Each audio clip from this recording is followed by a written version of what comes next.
Hello out there, good people.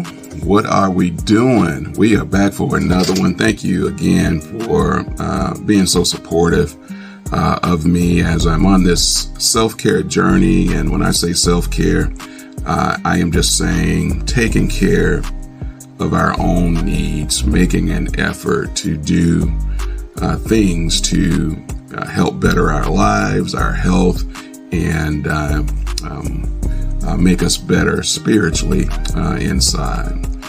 Today is a special week, or this week is a special week, and we're coming up on Father's Day. And Father's Day is a wonderful time of year. No matter what the date, it's important to express the appreciation and gratitude toward our loved ones. But sometimes the calendar reminds us of these special days. That's right, it's Father's Day. And Father's Day is one of the many special days out there.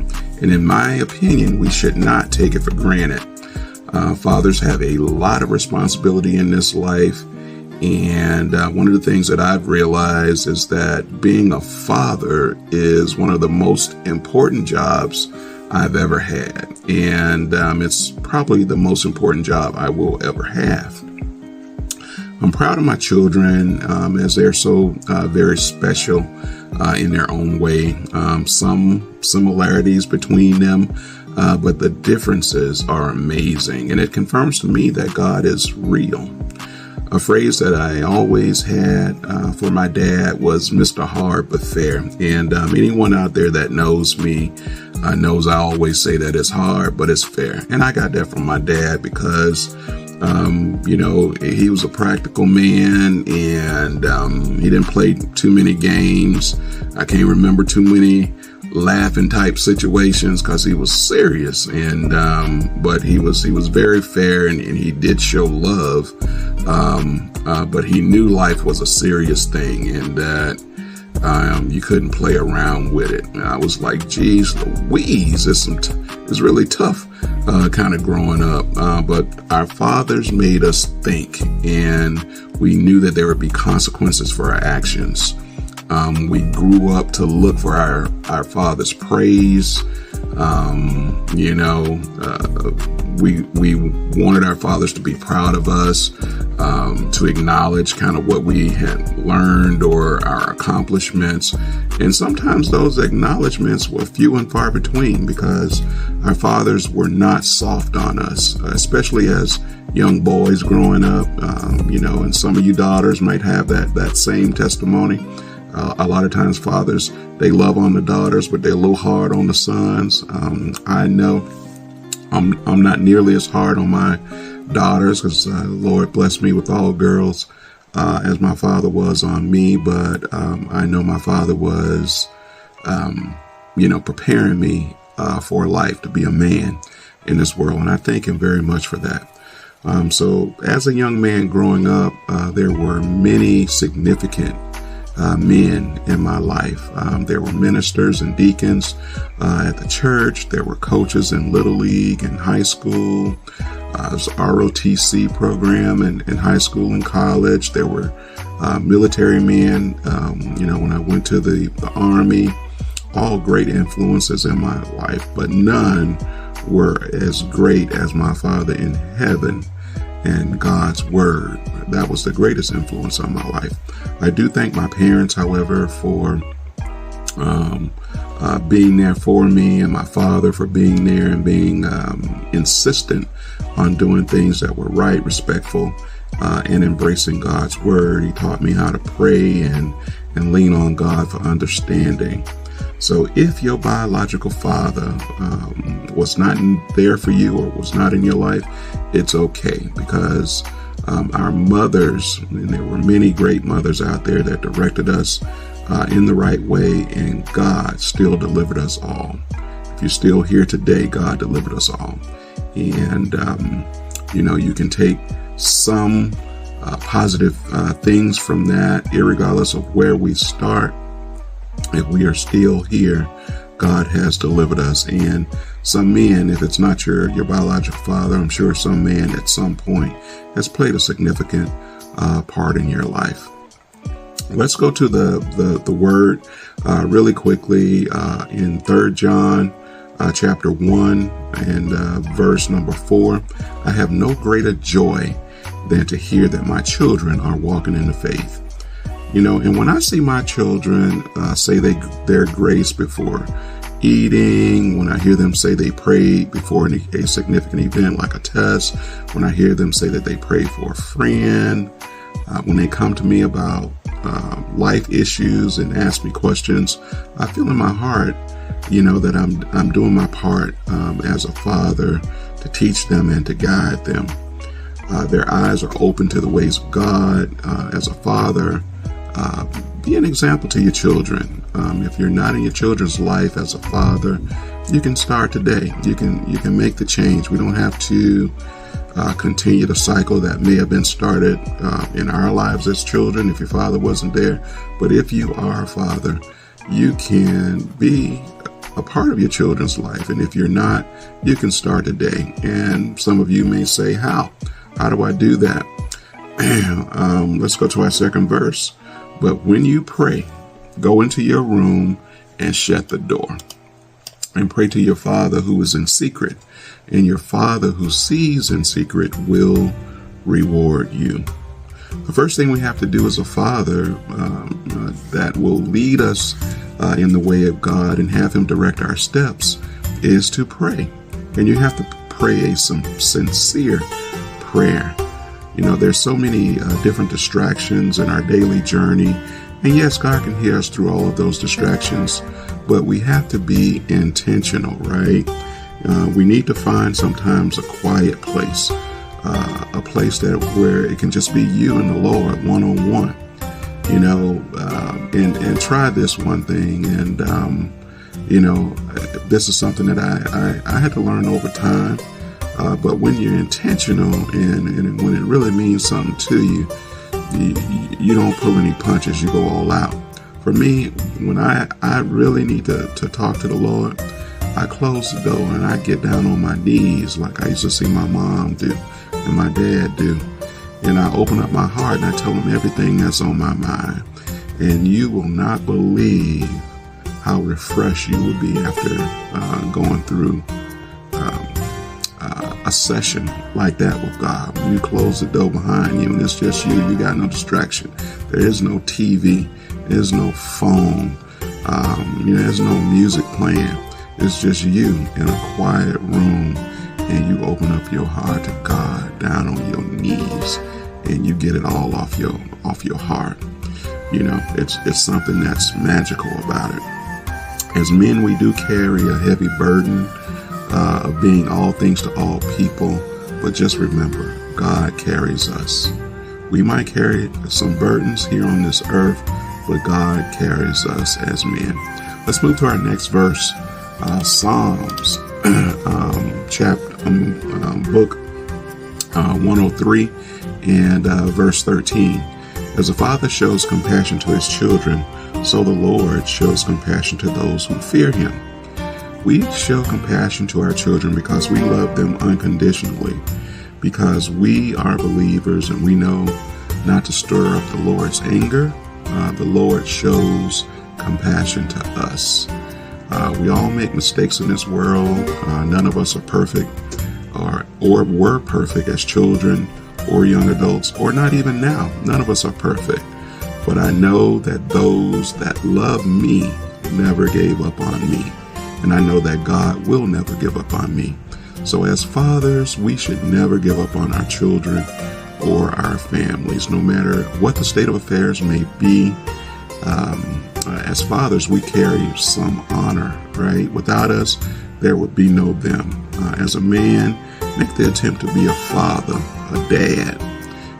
It would mean the world to your children and melt their hearts, no matter what the current circumstances are. You can make a difference in your children's life today just by reaching out, having a word for them. And no matter what the circumstance is, it may have ended the last time on a sour note, but you're still their father. And although it may be difficult, life is not easy. And as a man, as a father, you should want to be in your life, in the life of your children, and do something significant, even if it's just picking up the phone and speaking to them. It will mean the world to them. Last verse of the day, Proverbs 22:6. Train up a child in the way he should go, and even when he is old, he will not depart from it. I mentioned many times that we should start when they are young. I promise you, I heard so many things growing up, and I kind of blew them off, but when I got older, they all started coming back to me. As I moved into adulthood, oh my God, the older I got, the smarter my father became in my eyes. When you're young, you just hear him, doing a lot of talking and everything. But it's not until you start to experience and go through life's up and downs that those things start to come back to you that your parents spoke to you about, and specifically your father spoke to you about, because he was kind of hard with it when he was talking to you about it when you were younger, and you were like, okay, yeah. But now as an adult, and when I was entering adulthood and trying to stand on my own feet, all those things start coming back to me. And I remember, I can now say my dad was very awesome and very, very smart as an adult. We were told to respect our elders, but all you have to do is keep living.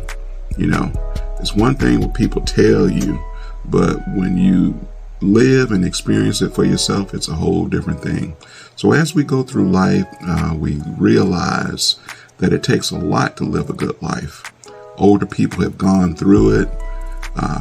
They've seen some things, and some of them are still here, and still doing it.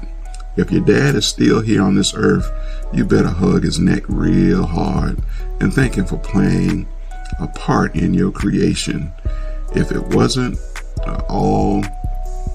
if he wasn't all things to you as a son or a daughter, that's okay, because you can be all things to your children. When we know better, we should do better. And like I said, none of us are perfect in this world. And, maybe when we were children, maybe our parents weren't perfect, or our fathers weren't perfect. But if you know better, you should do better. You can't keep holding a grudge on something that happened 20, 30, 40, 50 years ago. You can be the difference.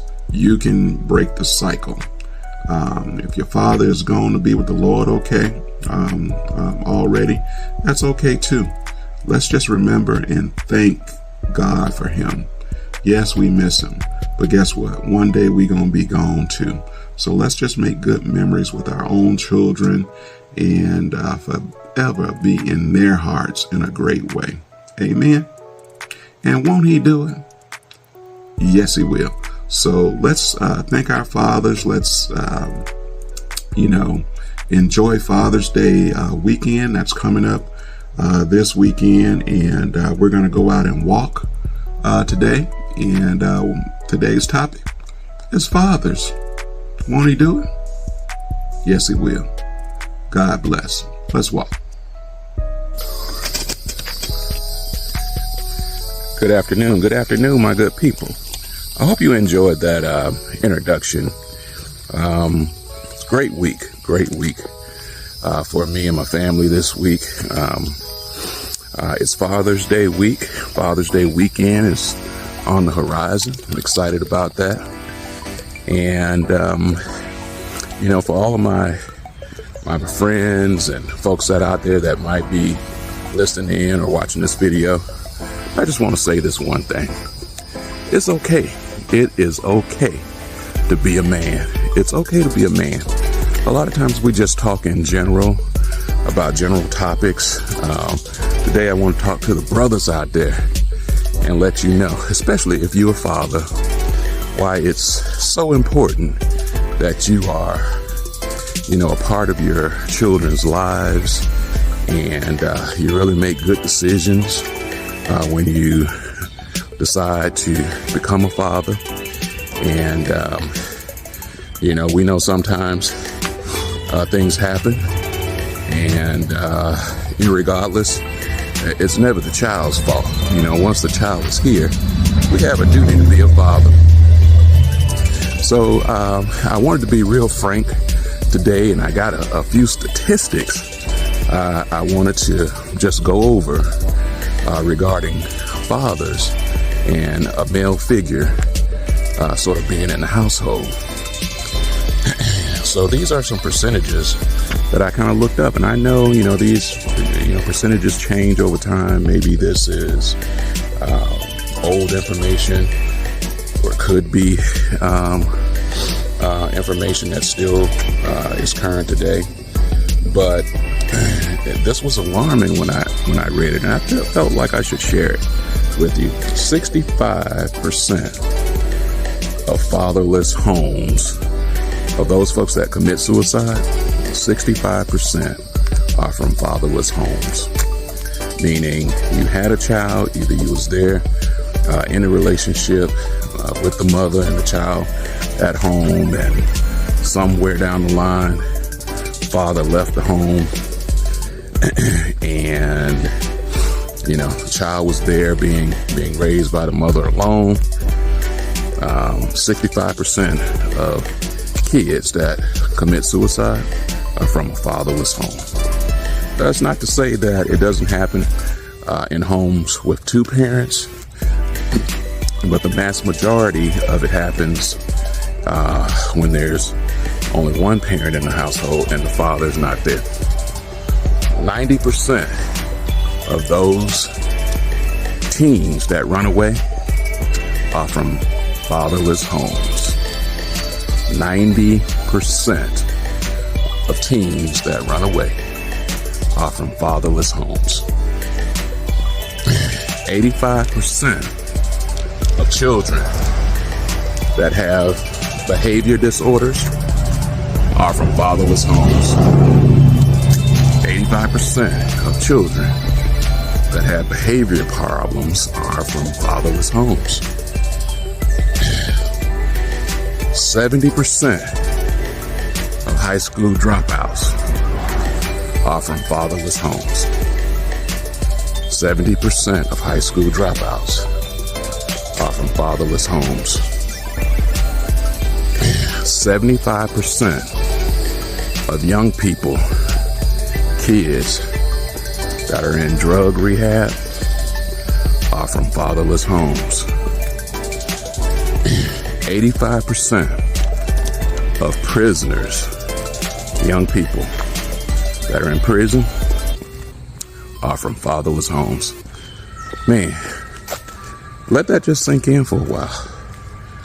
Being a father and being there and available to your children, to lead them and guide them and bring them up in the admiration of the Lord is key.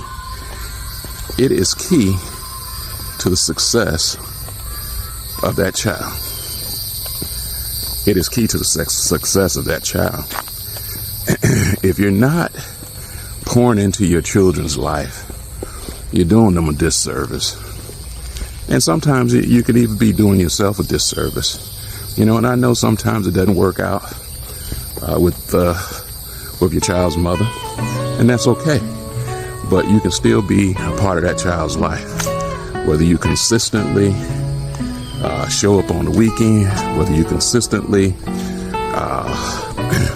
show up on occasions that are significant to the child, at the end of the day, you got to show them love, man. That's what being a father is all about. It's about showing them love and preparing them for adulthood, preparing them for those times in life when it's going to be hard. Now, you as a parent, you've gone through it. You've seen your hard times. You've taken your lumps. You've gone through your trials and your tribulations. And that testimony is needed. You know what I'm saying? A child watches everything that a father does. He watches his parents, but especially the father, because they look at the father as the leader, And blessings come down through the Father. You walk away from your household, you know what I'm saying? I'm not going to say that the household's not going to be blessed, because God can bless through the mother and God can bless the child too. But God designed a family unit to be a mother and a father. And they have children. It makes the family. And that's how the blessings primarily flow. You want to be in your child's life. Give them more opportunity than maybe we had. And I know sometimes we still have issues with our own upbringing. We still have issues with ourselves when we were children. And sometimes we got to put that aside. You know, you're a grown up now. You have to put away childish things and make your primary goal a better life for your offspring, for your children, and for your grandchildren. God is good, and it does make a difference, you know, what we do and how we respond to different things. And we know, like, the mother's role is important, you know what I'm saying? But it's equally important for the father to be there. You know, the mother and the father, they complement one another. And the children pick up on that. When mama's happy, daddy's happy, it makes for a happy child. If daddy's upset or daddy's not home and mom's frustrated and the child sees the mom frustrated, it makes an unhappy child. It makes an unhealthy child. You know, child starts to act out. Child starts to become sickly. A whole lot of different things, mentally and emotionally, can start to happen to the child because of the decisions of the parents. So we have to take that into account, especially as we're talking about Father's Day and, you know, the importance of fathers. Now, my dad, he was a bit of a hard man, but I understood it because my dad came up in a time when you had to be hard. And my dad was born in the 1920s. So, you know, he would have been a teenager in the 40s. My mom got married in 1948. And, you know, that was during a time, you know, where race relations weren't the greatest. And you had to do a lot of work with your hands to make it and to make ends meet. A lot of things you had to sacrifice. But they did it. They did it so that they could give their children a better opportunity. And I thank God for my dad and for my dad standing the fight and being there with my mom and all of my other sisters. And then I came along later on, and my dad was there, and he showed me love and a great example of being a man. Now, he was tough on me, but he was just making a way for me to understand that life wasn't going to be easy. You know, what he knew was gardening. He knew mechanics. He knew how to work with his hand. He did plumbing, lots of different things. And what he knew, he was going to teach me, whether I wanted to learn it or not.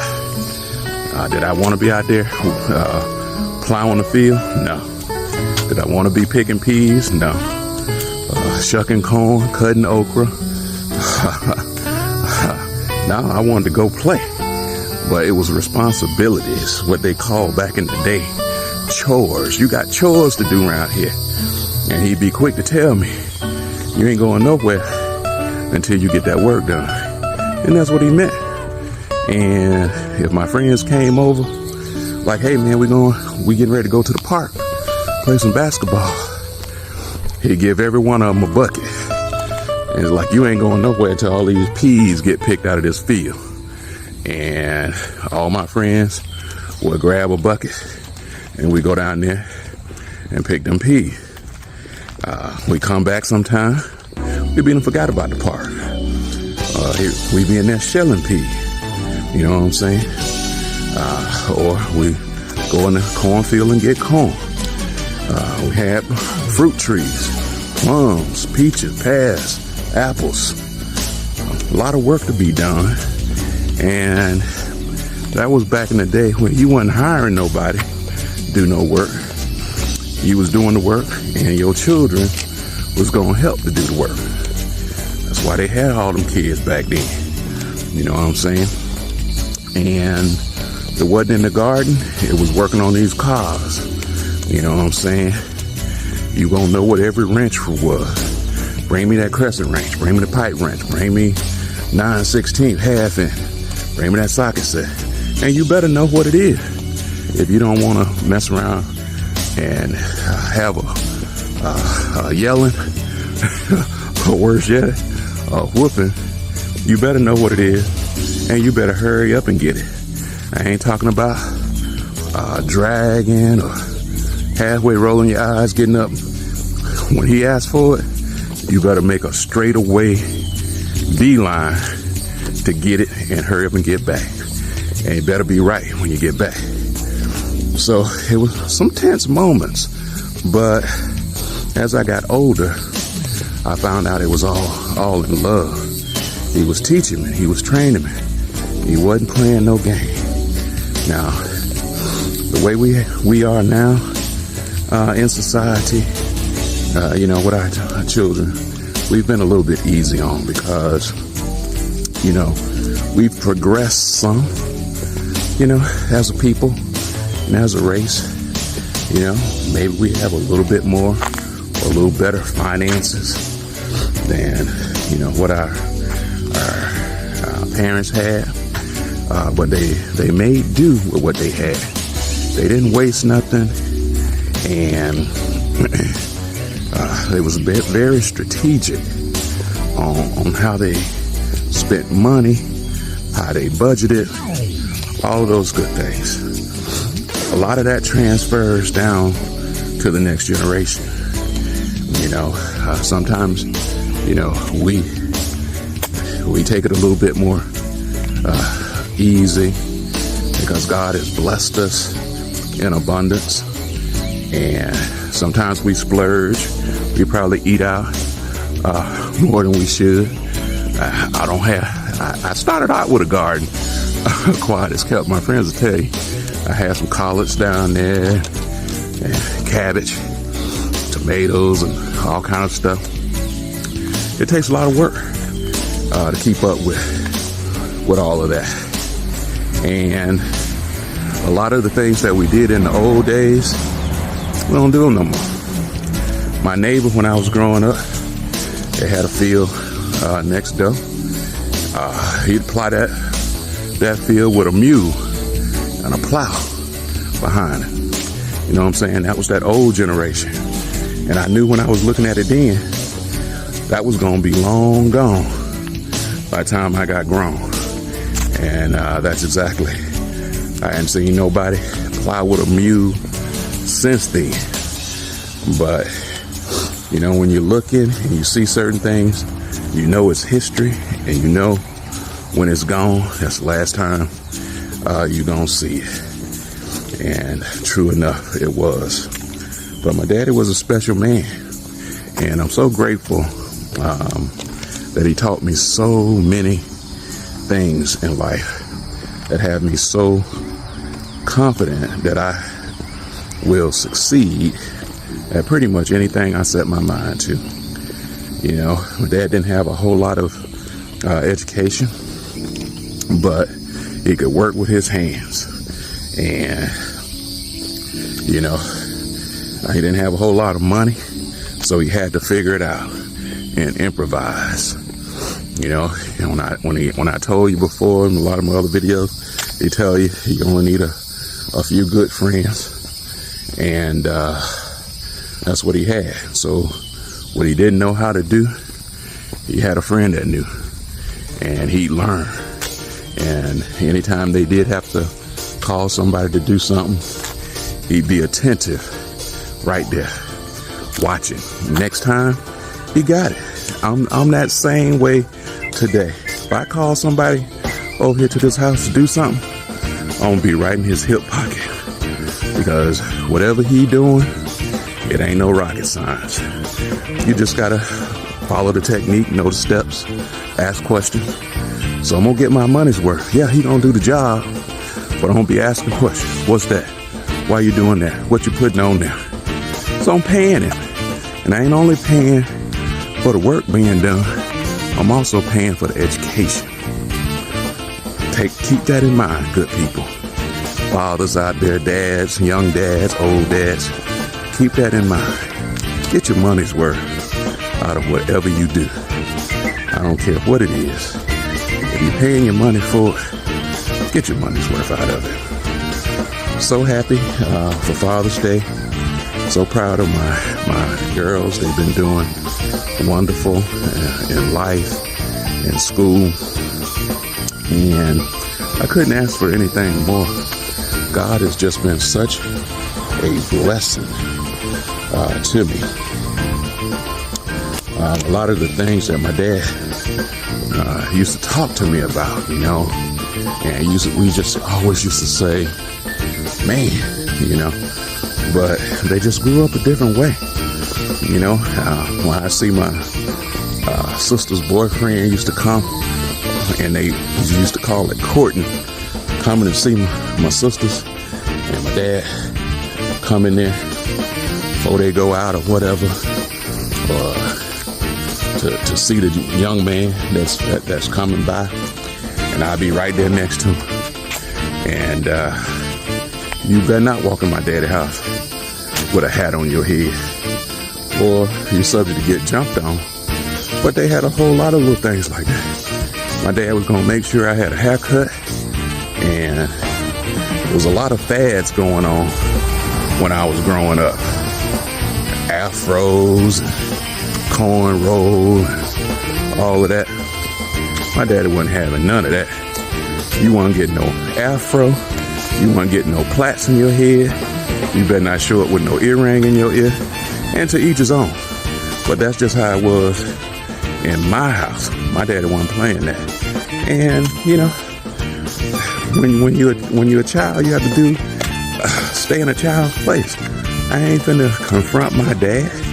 I'm living in his house. I'm eating his food. My dad like, hey boy, you gonna have your haircut. You gonna be having all that foolish hair all over your head. And that's what he meant. And after time, I wouldn't even think about it no more. I keep me a nice clean haircut. I ain't never had no desire to have no earring in my ear. I ain't never really had no desire for no cornrow and all of that. And especially as a boy, between those ages of 8 and 13, you don't worry about that. Now, when you get on up in high school, you might start thinking about it, but by that time, I was used to it. And that just kind of goes back to when they say train up a child in the way he should go.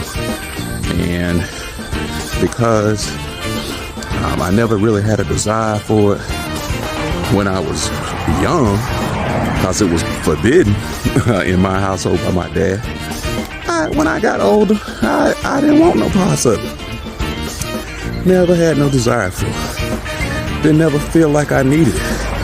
I didn't feel like it really added nothing of value to me. But like I say, to each his own. Everybody's got their own personality. That just wasn't for me. Just like now, folks don't want to pull their pants up. And I understand. Every generation go through they phase. That wasn't our thing as young people. We had other things we were into. But that's what the younger generation is doing. Now, I I don't like it, and it's the thing that really get me is when you see older men, 40 and 50, and sometimes 60 years old, with their pants hanging down. Like, come on, man. Be a good example. At your age. Something, like I say, when you know better, you should do better. And don't get caught up following the crowd. As a man, you ought to be a leader. Be out front. As a dad, you got children of your own. Set a good example. That's all I'm saying. That is all I'm saying. One of the other ones is a yes ma'am and a yes sir. I still thank my daddy for that. And I run into people all the time because I'm old in the workforce now. Those of us that are born in 1960s, we still working. Yeah, we old in the workforce. And you saying yes ma'am and yes sir, they automatically know type of household you came from. It's all about respect. And I remember one of my managers one time, in the Southern community, we give respect to our elders, and the gentleman's older than me. I don't care how old he is, if he, 2, 3, 5, 10, 20 years older than me. We always call him Mr. or whatever his first name is. So if his name is John, we call him Mr. John, and it's just a sign of respect, And I had a little run-in with a person, and my boss was like, well, why you calling him Mr. John? And I was like, well, they older than me, and although we have a little disagreement, I still show him my respect. I mean, I learned that from my dad. That's what I know. And if that's what you know, that's what you do. It's just a sign of respect. Is Mr. this or Mrs. that? Yes, ma'am. No, ma'am. Yes, sir. No, sir. I don't care who it is. Whether they black, white, Chinese, whatever. We respect our elders in my household. That's what we do. But again, thanks for walking with me today. I appreciate it. If your father is still out there and still living on this earth, do something grand for him, because next year, not promised. I promise you, there's a lot of folks gone that was here last year this time, and everything was looking good. And sometimes it's health issues, but sometimes it could be in the blink of an eye, and you be with the Lord. So when you have opportunity to celebrate and to love on your loved ones, especially on Father's Day or Mother's Day, consider it a blessing that they still here with you. If you got any issues or animosity, just squash it, man. It ain't worth it, because once they gone, you can't get them back. I love my dad. My dad came up here to visit me in Georgia one time before he died. I actually went to Alabama, picked him up, brought him up for the weekend. We went down to the lake right there, and we fished. And I had so many memories of when we used to fish in the Tuskegee Lake or in backwater up there in Chambers County in Alabama. And when I saw him cast his reel, and he gave me some advice on, even then, I've been out fishing years and years since then. But when he came up here, and he was 90-some years old then, he couldn't even walk down the hill. I had to drive him down there on the truck. And he trying to tell me how to put my bait on the hook. And I just looked at him, and it just brought back memories when I was a little boy. And I chuckled so hard on the inside, and I knew it was a moment that I might not get again. And I sure appreciated it, and I really missed my dad. So for all of you out there,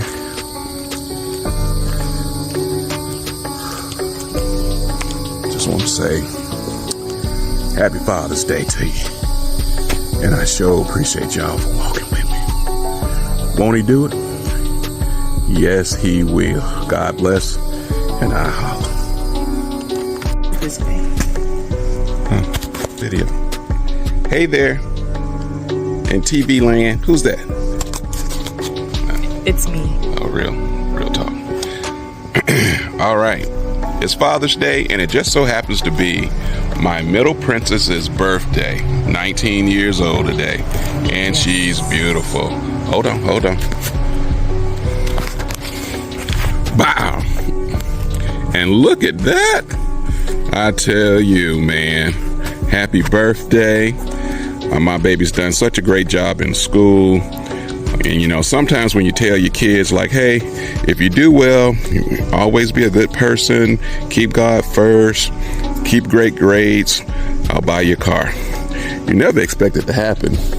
But, yeah, all A's forever since I can remember. Happy birthday, beautiful, and what a great Father's Day. Won't he do it?